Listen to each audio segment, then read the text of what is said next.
So I'm going to use as my jumping off point the wonderful recirculating comb filter thing, and start with one detail about PD that you might want to know about. So here's the sound. This is the Carpless Strong instrument, and the well, not exactly Carpless Strong. This is noise going into a recirculating comb filter, right? Okay, now the thing that I want to do with this, we've had enough delays now, but what I want to do is use delays as a way of motivating filters, because indeed this is a filter. You're hearing white noise. Well, you don't hear it, but there's white noise going in, and there's this stuff coming out, and that's by virtue of the fact that, from one point of view at least, the delay network that we're putting the white noise through is filtering it. It has a different gain for different frequencies. It doesn't have a flat frequency response. It has a comb-shaped frequency response, if you like, which is why we call this particular thing a comb filter. Well, filters are, well, go back. The comb filter is the one filter that you can explain easily without having to say anything mathematical or excessively mathematical. The basic deal is that if you just put a single sample in here, if you made a signal that was zero except that it had one impulsive sample at one point, then you can imagine what would happen is the impulse would come out, and then the delay later it would come out a little smaller, and then the delay later again it would come out a little smaller, and so on, and you'd have a sequence of impulses at a fixed length from each other, and you would hear a pitch. Or you could say what were the frequencies present in that sequence of pulses, and you would see that certain frequencies were present much more heavily than others were. Or you can do what I'm doing here and just throw white noise at it and notice that something quite different from white noise comes out. And the two things that you can vary are the selectivity of the filter. That's to say, there's no selectivity at all, and here's total selectivity, and here's something in between. And also, the delay time is now controlling the frequencies that the filter likes. The trouble with this as a thing is that it really only does that one thing. No matter what frequency you ask for, it will let through that frequency and all of its multiples, thereby deserving the name comb filter. But that's not everything that you could possibly want a filter to do. A very standard thing that you would like a filter to be able to do is simply attenuate higher frequencies but let lower frequencies through, or vice versa. And this is not a thing that you can use in any direct way to do that kind of thing. So before I go on about how to use this way of thinking to design filters in more general, let me pop up one level and say I'm going to tell you a little bit about filter design, but not the whole story. If you look at the textbook, the longest chapter is about filter design, because there are dozens of different kinds of filter designs, or dozens of kinds of different filters that have different design methodologies, and you would be studying for years if you wanted to study all of them, and even just making a decent cross-section of them is a lot of work, and basically more stuff than we could possibly crowd into 3 days of classes that remain, even if we didn't want to mess with gem and a couple of other things too next week, which is going to take precedence. So I'm not going to do the whole filter design yoga. I'm just going to tell you how you think about it, and also show you how to just use filters in case you don't want to get involved in filter design yourselves, which might be most of you anyway. So there will be theory, but there's also just going to be some hand waving, here's how you do stuff, kinds of stuff that's less honest but more useful somehow. So in preparation for that, the first thing that I want to tell you is a little bit of PD lore, which is the following thing. I mentioned a week ago that, but as it turns out, there's a maximum pitch you can possibly get out of this thing, which corresponds to the smallest delay, the smallest recirculating delay that you can possibly get, which is 64 samples, which at 44 kilohertz 0.1 is about 1.45 milliseconds, which corresponds to about 700 something hertz. Right. So the frequency, the resonant frequency of this particular filter is 1 over the delay time. So the shorter the delay time, the higher the frequency, and 1.45 milliseconds corresponds to about 700 cycles per second. All right. So that is an artificial constraint that is brought about by the fact that there's blocking. In other words, and this is a thing that's easy to say and parrot, and it takes a little bit of thinking to understand it, but if everything is crunching samples in blocks, then this thing creates the read, which has to happen before the write. It doesn't look that way, but this thing is reading delays before this thing is writing them, because there are dark lines from here through there, and there's no dark line from here to there. So the real order of operation is delay read, multiply, add, and output, and delay write. Okay. The fact that you have to read a whole block of 64 samples, which, by the way, is only for runtime efficiency's sake, dictates that if you're going to now read a bunch of stuff and then write it, you have to write it 64 samples into the future. In other words, pick up a block of 64 samples, now we're going to compute some other stuff. You have to compute, you can't compute anything earlier than the next 64 samples than the ones you just had computed when you read those. And so you're going to have at minimum some a delay of 64 samples if you want to scoop into your own past, which is what this network wants to do. Usually that's fine, but in situations like this, sometimes you don't want that to be true. And if you don't like this and want to fix it, then you can do the following thing, which I will now try to demonstrate and talk about at the same time. You can maintain local control of block sizes by making sub-windows of patches and using a special object which is called block tilde to set the block size of the sub-window. So here what we would do is we would say, object please, let's get, I'm going to call it small block, spell it right. This is now a sub patch, and what I'm going to do is dump some of this stuff into the sub patch. Let's do it this way. Let's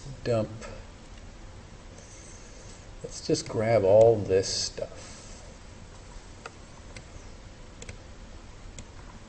There's a receive, so I can put that in there, but this should be an inlet. We're going to make a sub patch here, so let's do this. And not that. And Command X to cut. No, Control X to cut. Paste. So here now is the recirculating part of the delay network. I'm not sure if this is a good idea, but now to be clearer, I'm going to put it in the order that it really will be sorted in, which is to say it has to read first and then do its stuff and then write. The delay write is the object which formally at least doesn't have any output, because its output is to write the thing into the delay line, right? Like DAC tilde, same kind of deal. Now, we're going to want to hear the result, so what I'll do is make there be an outlet of the, whoa, come here, a signal style outlet which we'll use to hear the output of whatever this thing is. And that, by the way, is going to create this outlet here on the containing object. And so, hey, why can't I do that? Huh, all right. So now we're going to listen to this like this. And meanwhile, there are two inputs that we need. The recirculation gain, should I have the delay? No, the delay time we had controlled out there. So the recirculation gain will be an inlet of the normal type, or the message type, I should say. And that went here. And then meanwhile, we'll have a signal to add to it, which we already had, which will be an inlet tilde, which we're going to add to it. I'm going to do it like that. Yeah. It's better to do this. And now over here, what this means is that the, well, let's keep it like that. So what I did was I put the inlets in order so that the signal inlet is first and then the control inlet. And I did that so that you would see a clear signal chain. And then this control is going to go there. Now, let's restore ourselves to sanity here.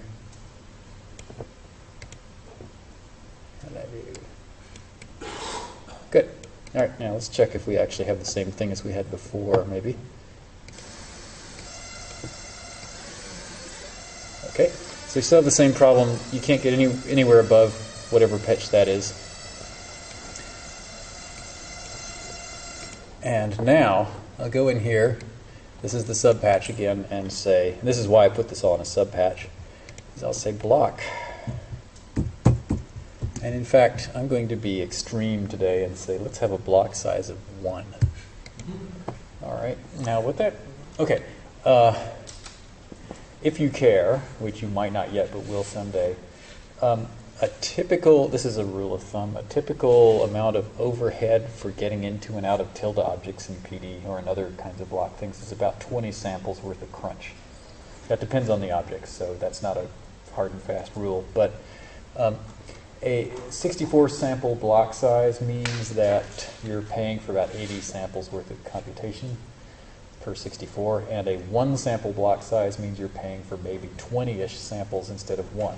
So this thing only has about 1/20th the compute efficiency of the surrounding patch.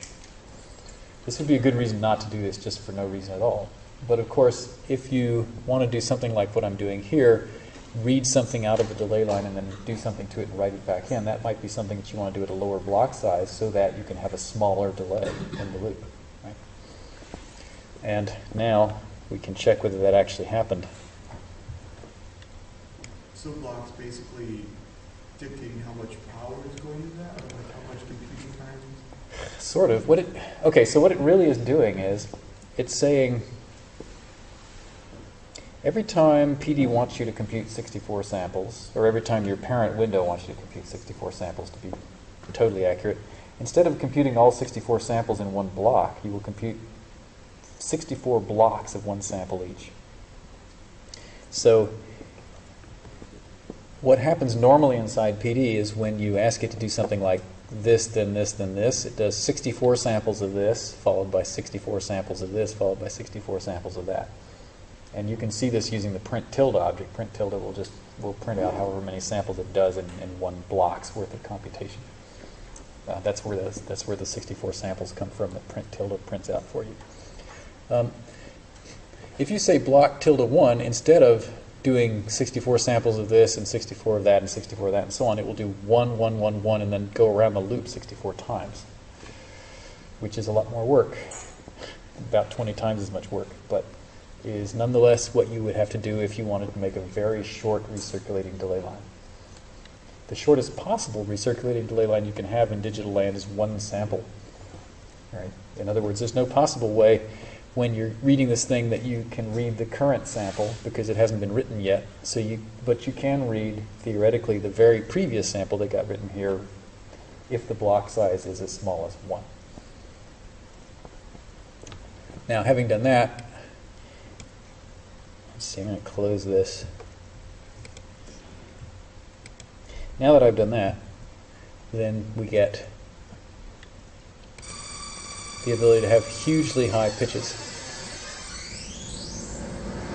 In fact, the highest pitch you can ask for, I think, is the sample rate. Let me see if that's really true. Well, the pitch is 1 over the delay. And if the delay is 1 sample, then the pitch is the sample rate. What does it mean for the pitch to be the sample rate? It does not mean that there's a pitch at the sample rate because that frequency doesn't exist. There aren't any frequencies above the Nyquist. So if you like, there's a nice comb filter, and the comb filter has peaks at all multiples of a fixed frequency that you choose. But if you make that frequency be the sample rate, then 1 tooth of the comb reaches all the way from 0 to Nyquist, and the next tooth of the comb reaches from Nyquist up past the sample rate and doesn't exist. So what we've done is we've taken a comb filter and turned it into a 1 lobe comb filter because there's only one, or one tooth comb filter if you like, because there's only one room for one tooth, whose center frequency, by the way, or frequency is DC, is 0. Right? So the frequencies that a comb filter allows through are 0, and then the resonant frequency, which is 1 over the delay time, and then twice the resonant frequency, and so on. And all of those frequencies are above the Nyquist, except for DC, 0. So now what we've created is not what I just told you. Let's see. Let's do it. I'll turn this on and make the thing be as high as I can get it.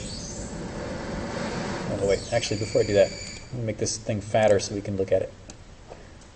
So let's have an 8-unit wide one.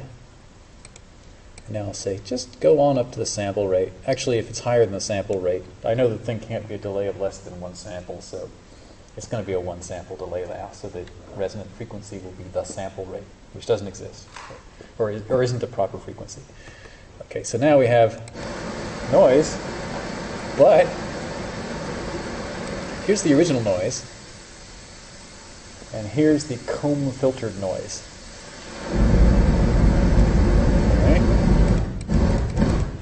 So I told you there's a, the frequency where the good gain is at 0. What that means is that we've designed ourselves a low-pass filter. So a low-pass filter in some sense is a special case, a weird special case of a comb filter, where you set the frequency of the comb filter to be the sample rate. Actually, 100 is not a good number to use because that's unstable. Let's go down to 99 or so. Yeah, that's good. Now, what we could at this point, is this possible to do? You could analyze. I mean, we could actually graph this, but I don't want to be too pedantic about things. But you could now analyze what would happen if you did something like put an impulse into this filter. So an impulse would be a signal which has one sample that's non-zero followed by a bunch of zeros and preceded by a bunch of zeros too. So it's quiet for all time except at some time there's maybe a unit sample whose value is 1 and then silent again for all time. This is a signal that you would use just in a thought experiment to see what this filter does, right? And what it does is very simple. Oh wait, I'm sorry. So here's the design again. So each sample we take what was there in the previous sample, which suppose thinking about just the first sample when the impulse comes in. Out here is 0 because the filter's sitting at 0. It's at rest. In comes an impulse. That's to say there's one sample. Sorry, here there's one sample whose value is 1. So out goes 1. And by the way, 1 gets written into the delay line. 1 then comes out of here, and it gets multiplied by 0.99, which is what the thing is set to now. And out comes, so that says 0.99. So out goes 0.99, and it gets added to 0 because the impulse is over now. So it's 1, 0.99, and then 0.99 squared, and then 0.99 cubed, and so on like that. So it's a falling exponential.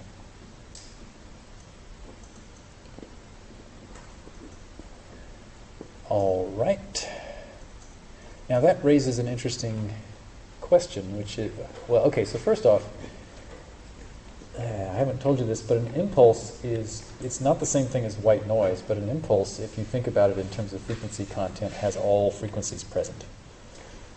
Why? Because, well, from one point of view, what's a frequency it doesn't have? Or from another point of view, it doesn't have any time duration, so it can't have any one frequency louder than it has any other because it doesn't know what time is. That's a hand-waving argument, but it actually works if you make it work rigorous. What comes out is this thing, which is a sort of a lump, which has a duration which is longer or shorter depending on how you set the coefficient of the filter. In other words, if I set this to 0.99, it will take something like 100 samples to drop off by a factor of E. And if I set it to 0.98, by the way, I'm using numbers close to 1 so that you see a nice, good exponential. If I say 0.98, then it takes 50 samples to drop off by a factor of E, and so on like that. It's a falling exponential. It always has the same shape, if you like, except it's getting squashed or stretched out in frequency, depending on the coefficient. And furthermore, if you think about that, the slower you played that exponential, that's to say the closer you got the coefficient to 1 and the longer that so-called impulse response lasted, the more low frequencies you would have compared to high frequencies, because the slower you'd be playing the thing, the more lows you'd have. You slow something down, you get more lows. That also is a hand-waving argument. So, in some sense, you shouldn't be surprised at the fact, just from that description of what the impulse response is, you shouldn't be surprised at the idea that as you push the gain toward 1, the thing gradually loses its high frequencies or picks up low frequencies compared to high frequencies.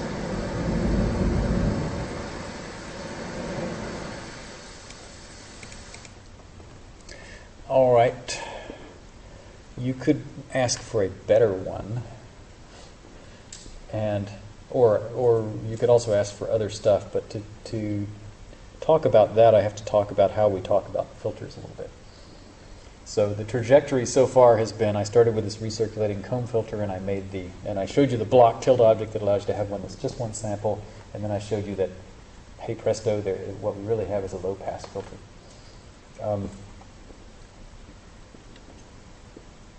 Yeah. So let me now go to silly picture land and show you how I'm talking about these things. Could I ask a question? Yeah.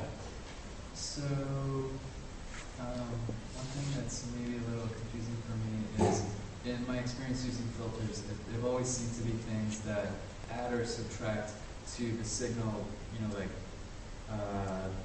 to any one sample, in place. I don't quite know how to describe it, right? What you're showing is takes what happens in one sample and then seems to add information to the subsequent samples, because it's got this decay. Is that the way all filters work? It is. So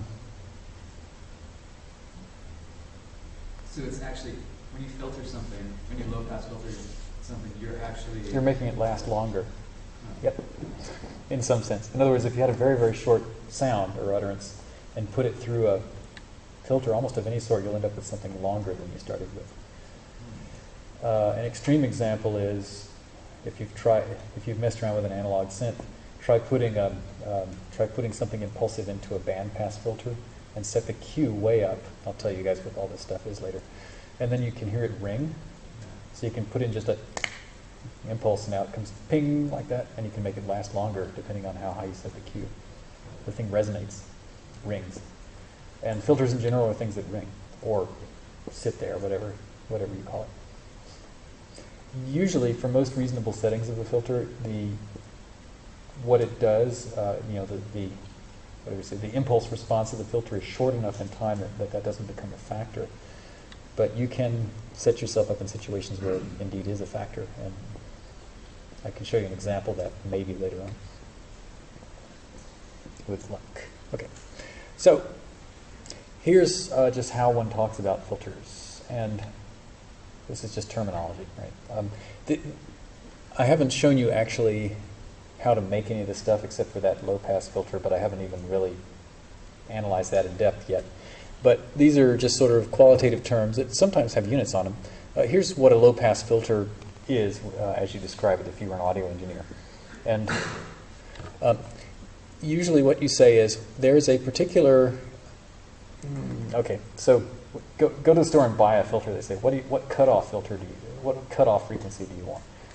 That is an oversimplification of what a filter really is, because there's no physical filter ever will allow some frequencies through and then completely block out other frequencies and just basically have just one frequency, which is a cutoff frequency. What there really is in most people's way of describing it is a range over which the filter gets from its pass band to its stop band. So bands, again, the bands are just ranges of frequencies. That's old-fashioned radio talk. And so a low-pass filter is one that has a pass band and a stop band, and then there's a transition band, which is just where you don't know what the filter is doing. It's somewhere between the two. And then you can talk about the quality of the filter in terms of, give me a filter and I want the transition band to be real skinny, or I want the, other terms, ripple. You want the thing ideally to have an absolutely flat frequency response in the passband.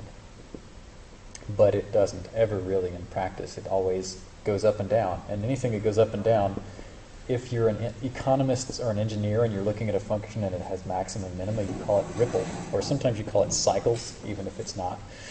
So engineers will call this ripple. It's just the fact that in any real filter, the frequency response will go up and down slightly, at least slightly, before it starts heading out in the transition band. And then in the stop band, you can say, what is the stop band attenuation? That's to say, this isn't ripple anymore. This is just stuff that still gets through in the stop band. One doesn't call it ripple. You don't care about there being a flat frequency response there. You just care for it to be gone, right? And so all you care about is what's the maximum value here compared to the value here, whatever you call that. So there's a stop band attenuation. And these things are all trading off against each other and off the complexity of the filter. You don't want to have arbitrarily complex filters, partly because they will ring forever. The amount of time the filter rings, very roughly speaking, is 1 over the transition band width. So you want a very clean transition band, you'll have a very ringy filter. So you will typically trade, you will care more about this and less about that, or maybe you care a whole lot about this, like if you're designing a low-pass filter for a digital analog converter, you would care about having a nice flat frequency response there. Or you might care about having this thing be very low, or not, depending on what you need. So you make those things part of the specification of your filter, and some poor engineer runs off and, well, actually cranks up some piece of code that designs a nice filter that does this for you. And hopefully it's a decently simple filter and not a complicated one. Not so much because you care about the computation time, but because you care about things like numerical accuracy, which tends to be more difficult to control as the filter gets more complicated. All right, so there's language which one uses to talk about low-pass and, in fact, high-pass filters. A high-pass filter is the same thing as this, except that the pass band is up here and the stop band is down there. Right. And other stuff. Now, next, how to talk about bandpass filters. Here's a picture of what you might think of as a bandpass filter specification. So there you have 2 different stop bands. You want it to stop stuff below and above the region you're interested in. There's, of course, because in reality we have transition bands, which we don't know about. That's where the filter is getting from the stop band to the thing, and then to the pass band, and then there's ripple again. So a bandpass filter is like a low or high pass filter, except that the pass band has both a low and a high frequency cutoff, and is correspondingly harder to design. And stop band is the same, except there's a stop band in the middle and there are pass bands on the outside, and then you would call it a stop band or sometimes a notch filter. Yeah? So essentially graphic equalizers are nothing but a bunch of bandpass filters you select your ones? It's worse. Graphic equalizers, you want them to be absolutely flat when you have all the sliders in the middle, and you will never be able to design these so that you can add them up and get exactly flat. And so you end up designing a completely different class of filters to use in an equalizer, which I'll show you in a second. Okay. So that's terminology for that. And now the stupid terminology for bandpass, this is the, if you buy an analog synthesizer, you don't talk about the pass band anymore. What you talk about is the center frequency, which is the middle of the pass band, and the pass band itself is kind of ugly. So, I mean, you could describe this filter in terms of 2 transition regions and all the rest of it, but you don't. What you really describe a simple bandpass filter is as having a center frequency and a bandwidth. The bandwidth here is, so the band is just the part of it where you think the thing is allowing the signal through, and the bandwidth in this kind of a filter typically is measured by saying, find the peak, and then choose some arbitrary number, which is usually 3. Then you say, okay, go to the right until the thing drops 3 decibels. Now go to the left sorry, whatever left and right are. Then go the other way until it drops 3 decibels. And then you will see a region of the thing which is characterized by the fact that it's within 3 decibels of its peak. And that's a way of just talking about the bandwidth of a filter if no one has specified a ripple value or whatnot. And so then, basically, for describing a filter like that, it's adequate to describe just the center frequency and bandwidth. And sometimes people call this sometimes people call this the 3 dB bandwidth to say that we chose that arbitrary number 3 to talk about it. There's another knob that you get on a synth, which is called Q, which stands for quality. And the Q of a filter is a thing which is designed so that as you increase the value of Q, the filter itself gets sharper. I can't tell you in any very simple way why that would be a measure of the quality of the filter. So don't worry about that. But so the quality is then defined, so it should go up as the bandwidth goes down, and let's see, what's the right word? The textbook definition of the Q of a filter is it's the center frequency divided by the bandwidth. And that's a good unit to use because if you're designing for instance, for an analog synthesizer or another kind of application like that, if you're designing a filter that you would want to be able to change the center frequency of, it might actually be a good thing for the bandwidth to change, to be maintained as a fraction of the center frequency instead of being maintained as a constant. You could imagine doing both. You could imagine a filter that sweeps and the bandwidth stays the same. But then if you think about it, that filter would sound more selective if you tuned it up in the high frequencies than in the low. If the bandwidth is 50 hertz, and if you say that the center frequency is 100, that's a very fat filter. But if the bandwidth is 50 and you say the center frequency is going to be 1,000, then 50 out of 1,000 is a very small variation, and then you'll hear that as a very sharp pitch. To put that another way, if you wanted a filter whose bandwidth was 1/2 tone, that would be a reasonable thing to ask for. That would be a filter that was sharp enough that you would hear it as a pitch, basically, to a pair of Western ears. So if you want the filter to sound like middle C, you'd like its 3 dB points to be halfway from C to C sharp and halfway from C down to B. Right? That would be a C filter. Well, that turns out to be a Q of 17. That's to say, all right, well, you know this. A half tone is a 6% increase in frequency or change in frequency, and 1/6% is about 17. So if you say, oh, right, so middle C over whatever middle C has to change by to get to the next one over is about 17. And that's true if you chose middle C or any other pitch on the piano. It's always going to be true that proportionally, 1 part in 17 gets you to the cracks between you and the next 2 keys. So Q equals 17 is a 1/2 tone wide filter. And then, so if you make the controls on your filter be center frequency and Q, which is what the synth manufacturers typically do, then it's good. You can set the thing to a high or a low center frequency, and it has the same perceived width, which is the width as a percentage of the center frequency. Another example of a useful value of Q is, what if you set the filter to be about a critical band width, or critical band wide? Critical bands are these psychoacoustic things, which are typified roughly, well, let's not go into it. There are things you learned about in Music 170 that I don't want to try to explain, because then you'd be talking psychoacoustics, and then you get into arguments because no one can really make measurements about psychoacoustics. But a critical band is roughly 1/3 of an octave. And the reason you see all these 3rd octave filter banks, and by the way, if you go buy an equalizer, frequently it'll be 3rd octave, right? That 3rd octave is the critical band. And 1/3 of an octave is, again, a number of halftones. It's 4 halftones. And so that corresponds to a Q of something like 4-ish. Well, 4-ish. So a Q of 4 is about 1/3 of an octave. Still, no matter what center frequency you choose. So those are reasonable values of Q. All right. Having told you all that, that's all I want to tell you about taxonomy of filters. Yeah, right. Oh, I'm sorry. I'm going to tell you one other thing, which is to answer your question better about equalizers.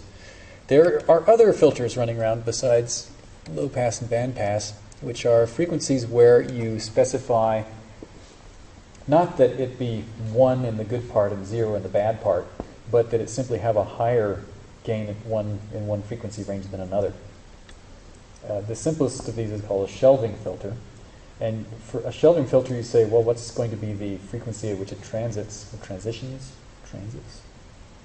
It's transition frequency. I don't know what the verb is there. And then you say, what do you want the gain to be at low frequencies? What do you want the gain to be at high frequencies? And roughly at what frequency does it make its transition between the two? And if you have one of those, then you've got something that you could use to boost or to cut the bass, or boost or cut the treble, depending on where you set the transition frequency. Right? So those are things like the treble and bass controls on old-fashioned stereo amplifiers. Maybe they still make those. Or the low and high shelving filters on your equalizers. Okay. Whether the equalizer, by the way, is a parametric one or a what's the other, graphic one. Then you need all the filters in between, and to do that you have an out-of-band gain and an in-band gain, so that if you set the in-band and out-of-band gains both to be 1, then the filter is doing nothing to you or for you. But then you can ask it, make the out-of-band gain always be 1, which is an appropriate thing to do, but make the in-band gain be plus 5 decibels or minus 5 decibels, which would mean push or attenuate this particular frequency range. And there the things that you would specify would be, where's the center frequency and what's the bandwidth, which is to say, over what range of frequencies are we going to push it up or down. And those are things that you've all seen because they're in any parametric equalizer. And that's not the same thing as the bandpass filter on your synthesizer. So for some reason, synthesizer manufacturers love the bandpass filters, whereas mixer manufacturers love the shelving and peaking filters. This is called a peaking filter because it makes you a peak. Actually, so do, well, I don't know. They call them peaking filters. That's the word. Okay. Typical mixer thing is you've got a shelving filter for the highs, a shelving filter for the lows, and 2 usually peaking filters for pushing or pulling away from some frequency range in the middle. All right, so that's how people talk about filters. Yeah? And these also work with delays? Yeah. Okay, so all of these things are things that you may, in digital land, okay, in analog there's a whole different way of thinking about them, but in digital land these are things that are made with delay networks in which the delay time is always 1 sample. And as a result, they're horribly inefficient to make as patches because you have to set the block size down to 1. So the only time you would make one of these in a patch is if you needed some special weird nonlinear filter thing that you couldn't build out of the building blocks that you already have, that someone else coded up in C for you. Which you can do, and which I have done. I had to do just last fall one time. Yep.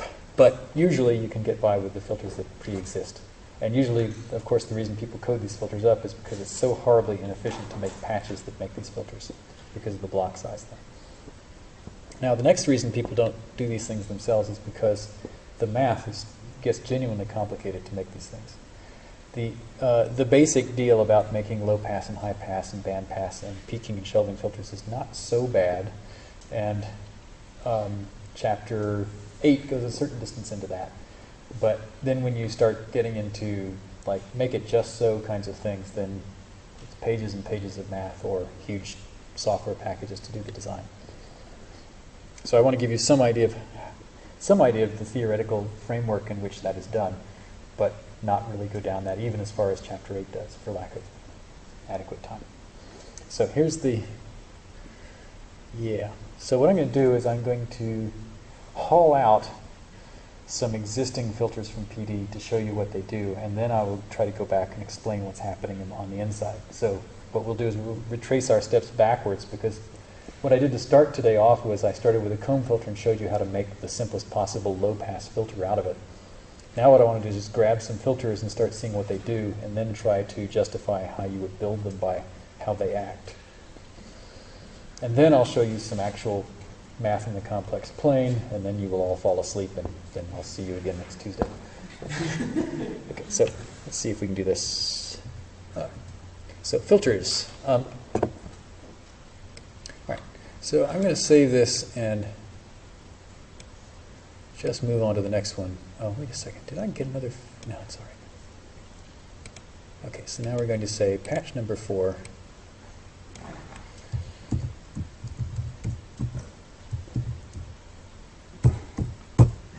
So I'll just get some filters out. Right. And maybe it's just as well to have, so this is just an all-purpose input generator thing. We'll leave that alone and we'll just start messing with filters and see what they do. So the first thing is, come here. Why don't I, all right, what am I going to do? I'm going to get rid of this. And I'm going to get rid of PD small block, and I'm just going to start hauling some of these out. So there's a nice low-pass filter. Oh, let's get ourselves something just to hear the original sound in case I ever need to A-B it. Hey, come here. Ah, what is wrong? Okay. All right, so let's see. We got that going, so now we got white noise. Good. Low pass. So the low pass filter, you can give it an argument, which is the cutoff frequency in hertz, or what's maybe better here is we'll get one of these things. Actually, let's get this thing. So to prevent confusion now, I'm going to get rid of this. We don't need that anymore. And now we just have low pass filter. And while we're at it, let's get 2 more of these. Ugh, running out of space. All right. How's that? All right. So then we'll get a nice, simple high-pass filter and a nice bandpass filter. Okay, so I'm just demonstrating these. Oh, right. Bandpass filter, as I mentioned, has 2 things that you might want to control, which is a center frequency and a Q. Q for quality. And so what I'm going to do is get a nice thing that I will constrain to be positive and have that be the quality. Yeah, is this a good thing? There's that. So low pass. This is what I showed you before. Ooh, wait, that's high. Well, all right. So there's noise, and now we turn the cutoff frequency down, and you hear a drop off of the highs. This is not exactly the filter I built you before because it's normalized differently. This one is normalized so that it has unit gain at 0 frequency or DC, whereas the thing that I showed you before, the recirculating comb filter, it might have a very nice high gain at DC. If, imagine feeding that thing all 1s, but if it has 0.99 feedback, what's going to come out is much larger than 1. Actually, I think it'll be 100. So you could divide by that number that it would put out, and then you would get something that puts out the same amount of DC as you put in. But of course, it puts out less of everything else because it's a low-pass filter. So then you get that effect. Okay. Thing about this, which I will go into a little bit more later maybe, is that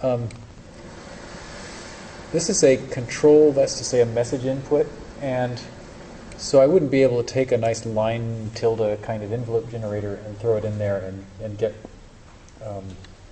the right output. To do that, you'd have to go somewhere else, get a different filter. But these are optimized to be computationally very inexpensive and simple. This one is the high-pass filter, whose job is to do the opposite.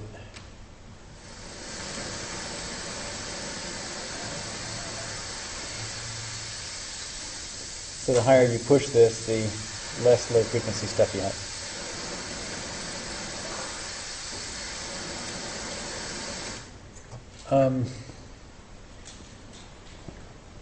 It's not in general true, but in this case it is, or in this particular case it is true that the high pass is exactly what you would get if you subtracted the low pass from the original signal.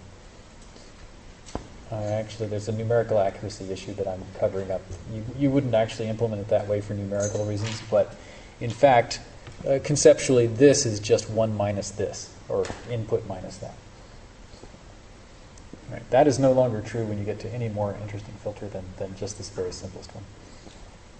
The bandpass filter, this is the one that you buy on your synthesizer.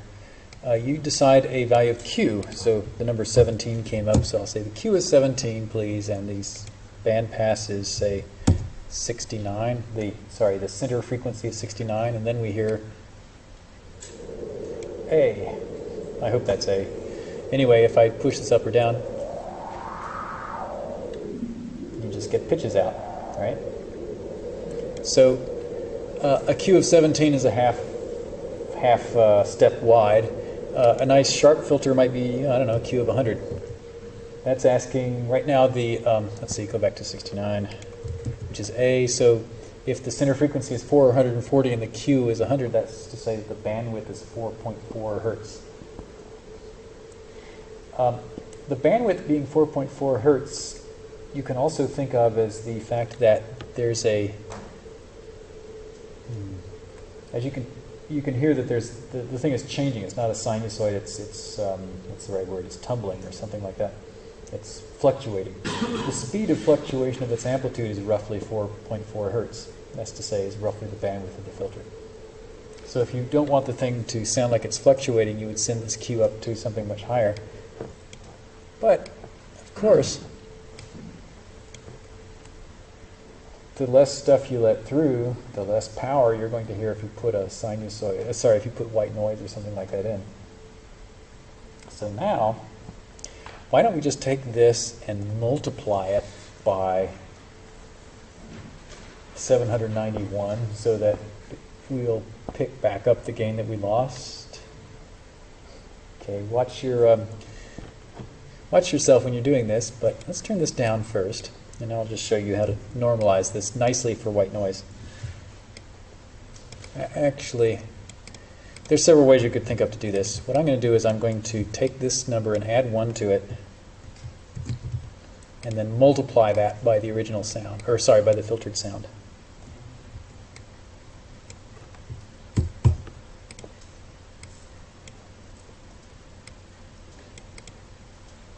Now, I'm going to, that's a large number. Let's start with a Q of 1 so that nothing silly happens.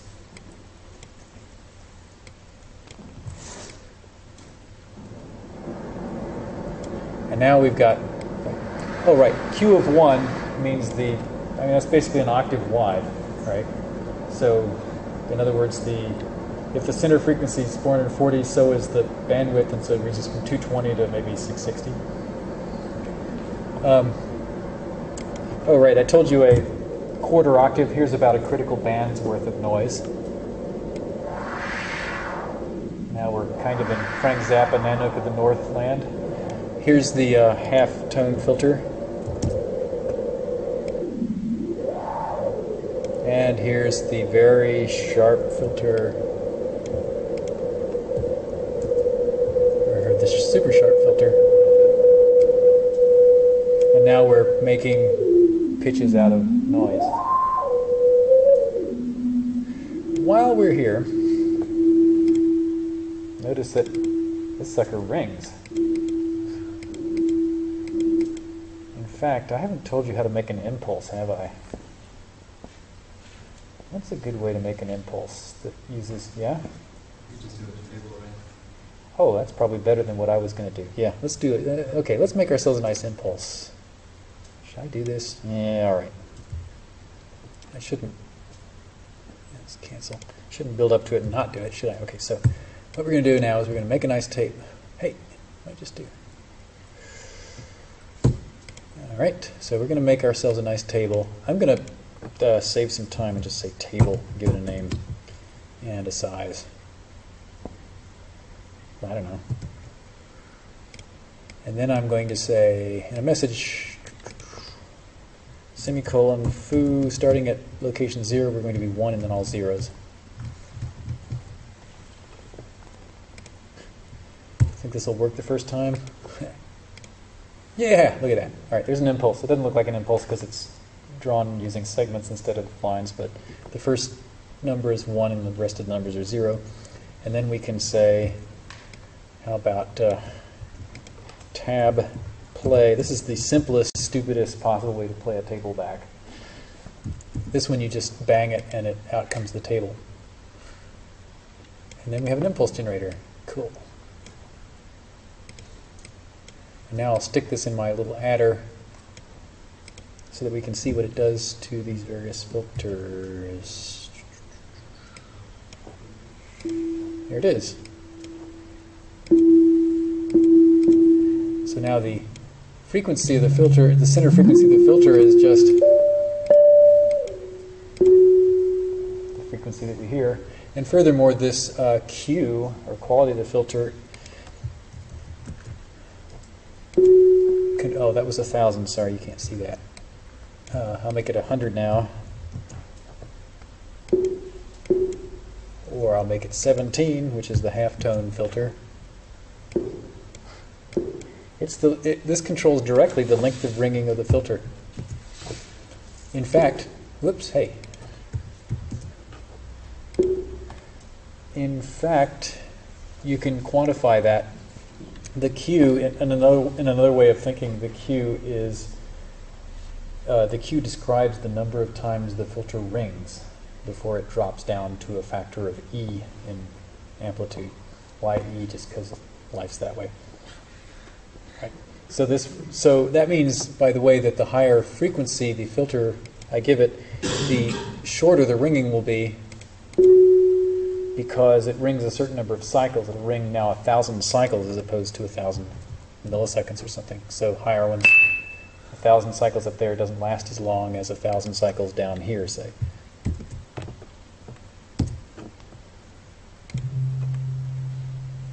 Okay. So Q is the length of ringing of the filter in cycles, or Q is the frequency divided by the bandwidth, which is to say it's the sharpness of the bandwidth divided by the frequency. Something like that. Sharpness of the bandwidth divided by 1 over the, yeah, forget it. Frequency divided by bandwidth, which is, right, which is the sharpness. Yeah.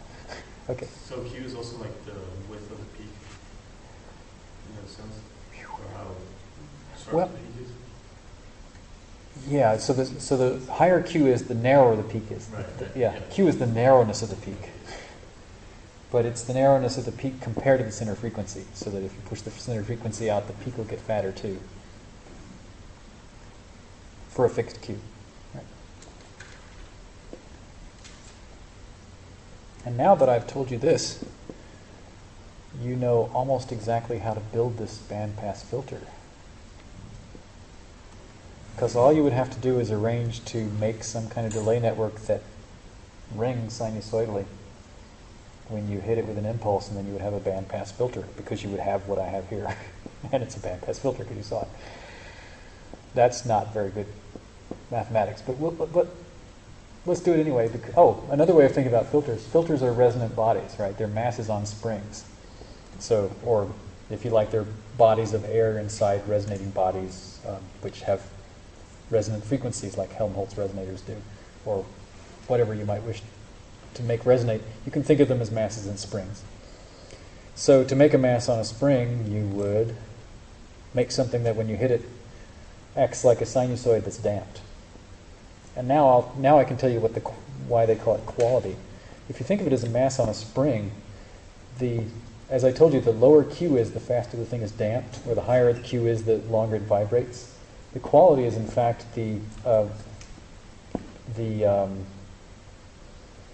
percentage of the energy of the filter it maintains over a cycle, or is related to that. It's not equal to that, but it goes up with that. In other words, the leakier the filter is, the more resistance you have in the thing, and the more damped it is, the lower the quality of the circuit is, in some sense. That's why it's Q. All right, so how do you build this? Well, Remember I was telling you about complex numbers last time. We were hoping I wouldn't get back to that. But how would you make something act like a sinusoid? Well, I told you, a sinusoid is nothing but something that's getting multiplied by a constant. But because the constant is a complex number that's on the unit circle, say, the thing is going around a circle instead of dropping towards zero. The low-pass filter that I showed you, that was the comb filter that had a delay of 1. The trick was you took whatever the previous sample was and multiplied it by 0.99, say, and put it back in. And that gives you a very nice low-pass filter, where it gives you a thing which, when you give it an impulse, gives you an exponentially dying response. If instead of multiplying it by a real number like 0.99, you multiplied it by a complex number that had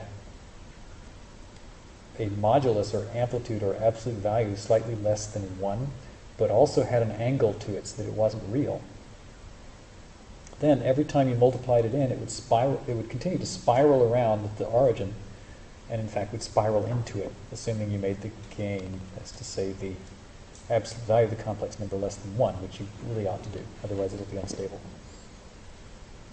So if you wanted a filter to ring forever, that's the easy thing to design. You just choose any complex number on the unit circle and just multiply the previous sample by that, and by gum they will just go around the unit circle forever. Right? In fact, that's so good that you can use that for an oscillator. And Max Matthews spent a year building oscillators out of this concept. It was really cool. So here's how you do it. Let's see, so this is the menagerie. Let's lose that and go back to, actually what I'll do is I'll open the previous patch again and I will save it as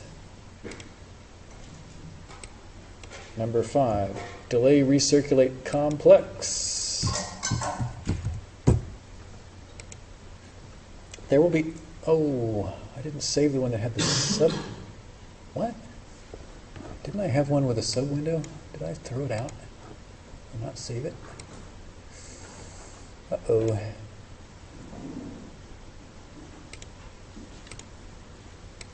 And this, that was, oh man, all right. I'll have to do it again, I'm sorry. In fact, did I lose everything? Oh, I have 2 things that are named for something. Okay, we're being sloppy and unfortunate here. Okay, so let's close this. Do I want to save the, yeah, let's save the changes. Sorry, I have to repeat a step here, or some steps. What I'll do is I'll make a nice subpatch.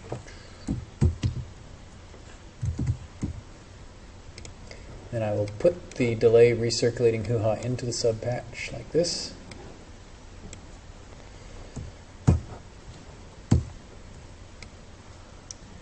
Then I'll clean it up like this. And then I had a nice inlet, tilde, hey, no, not there, here. And that was going to get added to it. And then we were going to have another inlet that multiplied. Oh, right, that changes now. Okay, and then we had an outlet which allowed us to listen to it. Come here.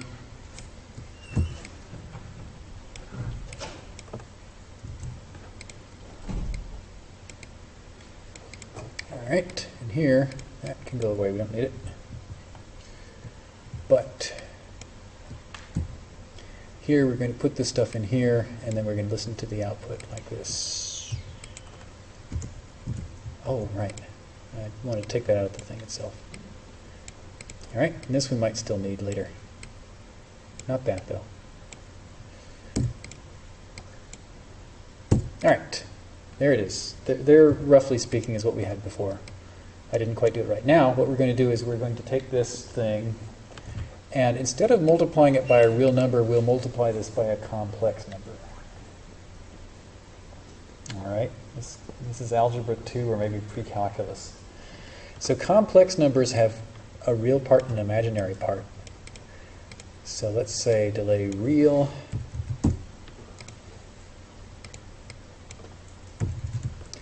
Oh, real. Oh, I don't want to have it. Okay, I'm going to tell it to write a delay time of 0. That will make it, oh, but the delay reach should say something. I'm sorry, I'm not going to do that. I'm going to give it a delay. Let's say have a millisecond. But I didn't give it anything to the delay read. There's no input there, which means read the shortest possible delay that you can read, which is one sample. Oh, that's assuming I remembered to do this. Block tilde 1. Okay, now we'll do the same thing for the imaginary part. We'll have a nice delay for it. I don't need that. So what that means is we'll do another delay read, another delay write. How am I going to do this? Okay, we'll fill the whole screen very soon here. And this will be the imaginary part. Same thing with the delay write.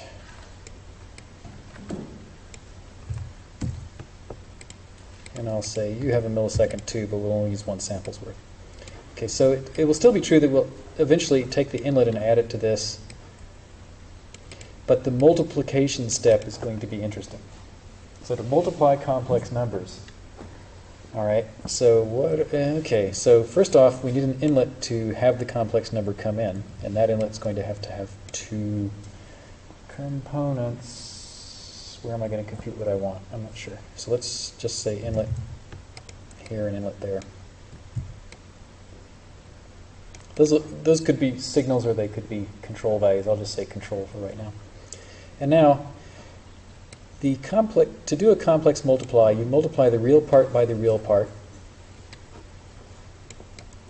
and you multiply the imaginary part by the imaginary part.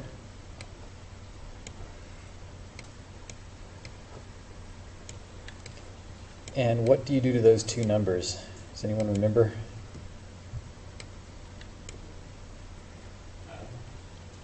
You add them backwards. You subtract them. The reason you subtract them is because the I times I should be minus 1. Because that's what it is, minus 1. So you take the real times the real minus the imaginary times the imaginary.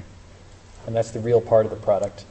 The imaginary part of the product, see, I've done this a few times, so I know what I'm going to have to do, is you take the real part of one of them and the imaginary part of the other. That's imaginary. And you also take the imaginary part of one and the real part of the other, and that's imaginary. And by the way, if I didn't do this exactly right, this is going to go unstable and blow up. So don't make a mistake when you're doing this. Or actually, I should say it differently. Turn the volume down when you make networks like this until you really believe they work. Okay, so there's that. We're going to say save. I'm going to, since Cooper was kind enough to introduce the expr object, I'm going to use an expression to compute what the complex number is going to be.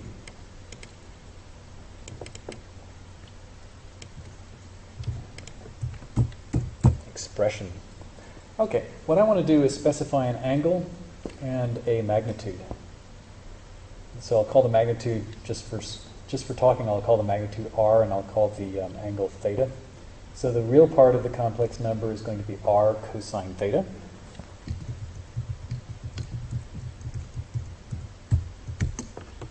So F1, the first one will be r, and the second will be theta. Right? I don't know what I'm going to do then to F yet.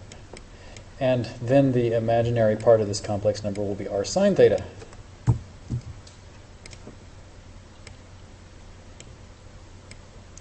And what's r going to be? Well, r can be anything that you want, except it sure better be less than 1. So I'm going to do one of these things. And I'm going to restrict this to be 90. Yeah, I'm going to restrict it to only go up to 99 because we'll do 100. We'll allow ourselves to actually have the thing right on the unit circle. That's r.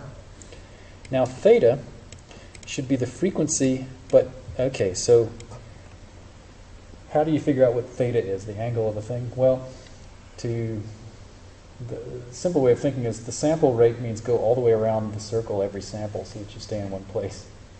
So you take the frequency that you want, and if the frequency were the sample rate, you would want 2 pi, which is all the way around. So you take the frequency and you multiply by 2 pi divided by the sample rate. And I will just do that without saying much about it. I'm too lazy to compute 2 pi to more than 4 places in my head. And then we'll divide by 44,100, which is our sample rate. And that will now be theta. By the way, it'd be good to see this to make sure we're doing it right.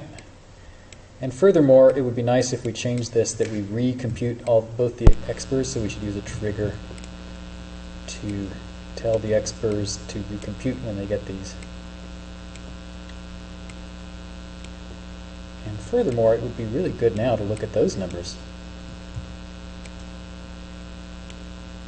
There's the real part, and here's the imaginary part.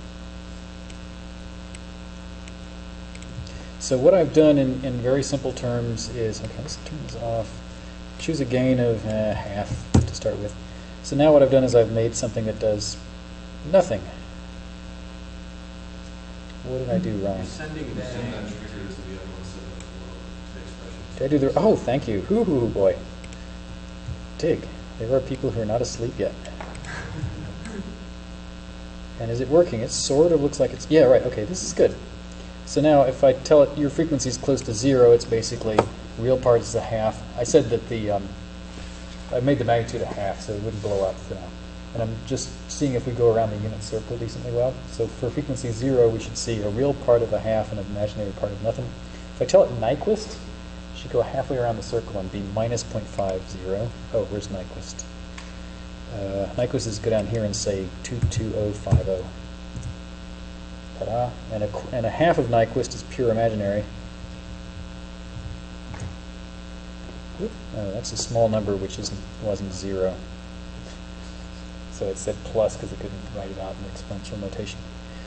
That was kind of bad. But if I start, okay, so anyway, basically as I start increasing the frequency, it starts winding its way around the unit, around the circle radius 1/2. And now if we listen to that, let's put noise through it.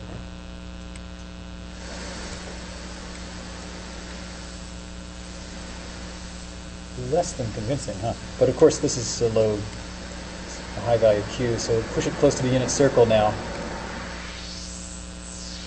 And we've got a bandpass filter. Now that was a hand-wavy bandpass filter design job. But the punchline is the center frequency of the bandpass filter is nothing but the angle or argument of a complex number that you use to multiply inside the looping cone filter. As a result of which, if I gave this an impulse, where did I put my impulse? It was in that previous window. Okay, let's save this. Oh, let's save it as. Save as, save as, save as. This is the, yeah. Let me just overwrite that. Okay. All right, so let me go back and grab the impulse generator. If I can find it. I've lost everything. Yeah, don't have it. All right, I'm too lazy to make that again. If I put an impulse into this, you would hear the thing ring. You would have to, because in fact I designed it to be something that rings when you send an impulse into it. I just tried to. I designed this bandpass filter basically by imitating the behavior of the bandpass filter that we observed when we just put an impulse in it. And that behavior was that it rang. So here's the thing that rings, and when we put noise in, then this recirculation gain controls how long it rings. And furthermore, let's turn this off for a second. Let's send the recirculating gain all the way up to 1. And now I'll, careful now. I'll just put a little noise in and then stop it. And ta-da, we now have a nice oscillator, which is ringing at 40 hertz, but I could change that now if I wanted to. Ooh, it hates me for some reason. And throwing white noise in just changes how loud it is. Now, why am I... Yeah. Something's not working in real time. I'm abusing it in some way here, probably with the recirculation. Okay, so there's a recirculating gain that's flat on. That's to say a Q of infinity. Or if I want to make the recirculating gain less than 1, maybe 0.99.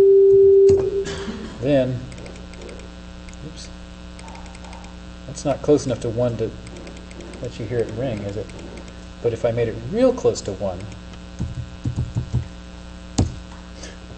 then I could make it be a nice ring. Oh, let's make it 99.99. Now I've got this. It's a nice, very high Q. It's a Q of 10,000, I think. A high Q resonating bandpass filter, also known as an oscillator of sorts. That's the basic yoga of designing filters. And just for the actually, what questions do you have about this just right now? I should show you the internals again, which I'll do. And show you the, yeah. I just have a bad question. When you have that delay unit and you set it to 0, if you did that, would the system just crash or would the delay ever It'll make it the smallest delay it can pull off, which is 1 sample. Or actually it's 1 block, and since I've set the block size to 1 sample, in this case it's 1 sample.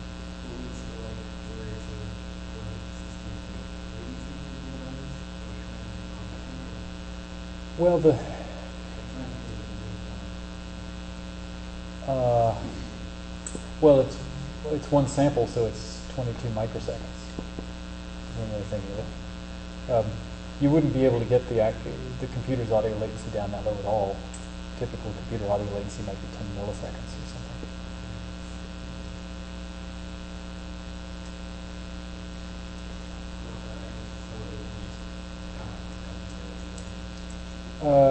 It just wouldn't be able to do it. I mean, where's it going to get its number? There's no place to look. So it either does nothing or else it does something arbitrary, which could be crash. I don't know. But anyway, the minimum. So typical design, design whatever you call it, design style of PD is if you ask for something out of bounds, it just gives you the thing that's within bounds, that's closest to what you asked for.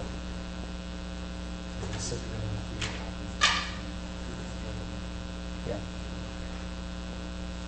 Okay. So this is. So what's happening here is we have a complex number which we're representing as the real and imaginary part as separate real numbers. And so we're using 2 delay lines to manage that pair of numbers, which are the 2 axes or the 2 coordinates of a complex number, if you like.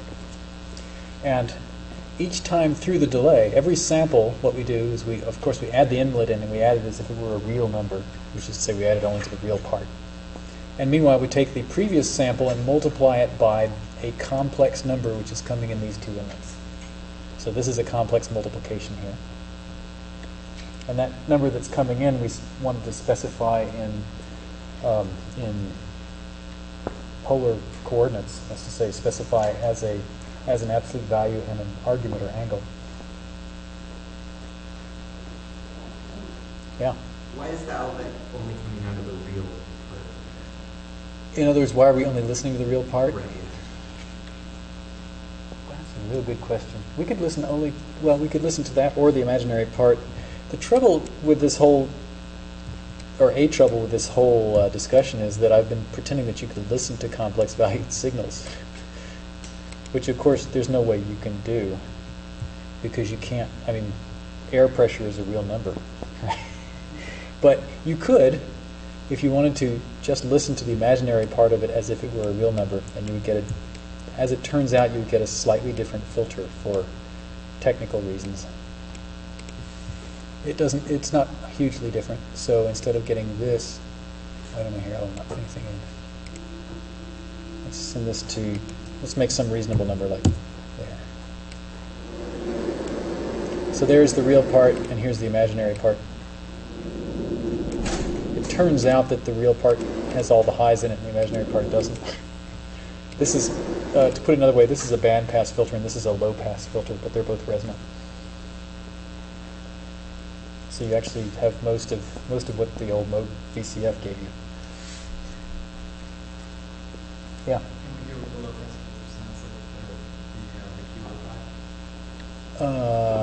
Yeah. Let's see. Don't know what'll happen. So here's that, and here's this. So it's not very different. Well, yeah, kind of different. So that's a true bandpass there, I think. Oh wait, I'm sorry, this is low pass. This is true bandpass. Can we hear what it sounds like if you sweep the low pass? The frequency? Oh, this thing, right? Yeah. Yeah.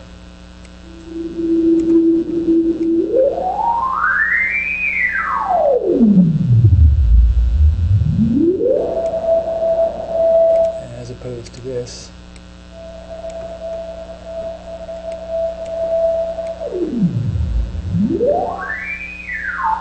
That's interesting. I guess it's getting, the high frequencies are getting masked up there.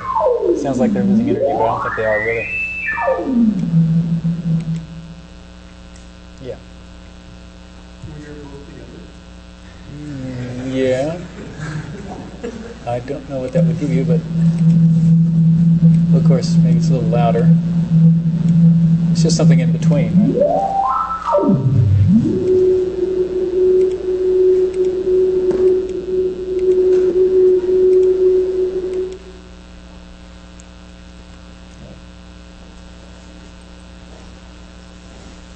Okay, so I'll grab the picture of the complex plane next time and show you what this looked like in the complex plane in slightly more detail. And then we'll just get off into applications of filters, some of which are good. All right, so that's it for today.